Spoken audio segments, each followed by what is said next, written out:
Well, you wouldn't think lightning would strike twice, but in my case it did.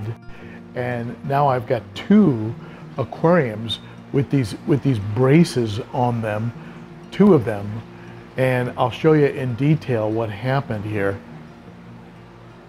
This 55-gallon, which is being used as a 3-part quarantine tank for some African cichlids that I recently received,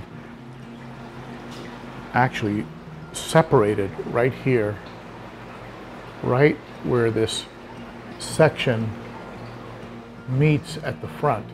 It completely separated out about a ½ inch, and the front of the aquarium bowed out. This was pretty scary. I immediately lowered the water level to about halfway and actually ended up emptying the tank and not using it, but then I had to get it going again when I received these large cichlids and didn't really have a place to quarantine them that would suit the bill. So I filled it up to a few inches short of the top, but I'm using this brace, which is pretty much going to hold it in place and not allow it to bow out. But of course, who wants to have this big old, Irwin, clamp on their aquarium? Well, now I have the joy of having 2 clamps. This morning I come downstairs and I look at the top of my planted community tank, and lo and behold, right, it has separated right here. It is completely separated from the front. I mean, it's a relatively thin piece of plastic that is securing the front frame here to the back, and so the ongoing pressure, I guess, it ends up cracking it and snapping it. I wrote to Aqueon and asked them, was this a bad batch or a defective run?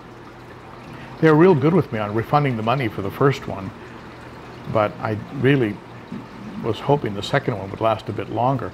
Now I'm stuck with the problem of what do I do with this tank? I mean, I love this tank. I love the setup of it. I'm just going to have to leave it at a lower level with this clamp on until I come up with a solution. It's a pain in the butt for sure, and having to juggle around with the fish and what have you.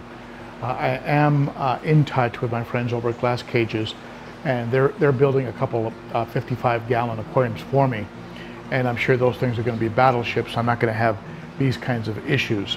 So until then, I'm just going to have to run these tanks with a slightly lower water level and clamped at the top so that they don't bow and possibly burst, which would be a real total disaster. So at any rate, have you had these kinds of issues with Aqueon tanks? These are both Aqueon 55 gallons. Let me know in the comments below, and wish me luck. I was getting real close to transferring a whole bunch of small community fish over to the 55 gallon, and now that's going to have to wait. I might end up having to transfer the fish in the 55 over to the 29 quarantine tank and just make that the planted community until a very crowded planted community until I can get the new 55 gallon in.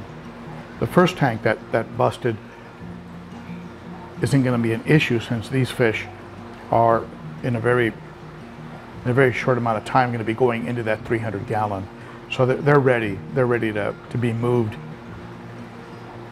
They're all eating really well and pretty active. They're acting real shy right now because I'm standing right in front of the aquarium with a bright light. But so this tank, I'll be able to just empty out again in preparation for the new 55 gallon arriving. This is going to be an interesting adventure, getting all of these plants, wood, rocks, even some of that great substrate over to a new setup. So there you have it. Never a dull moment in this fish room, and I'm sure I'll get through this, and I'll have in the end better, more heavy-duty, long-lasting tanks once I get the new tanks in from Glass Cages. I hope to see you on Saturday for the Cichlids Coffee live stream. If you like the channel, be sure to give it a thumbs up, subscribe, hit that bell, and I'll see you again soon. Bye-bye.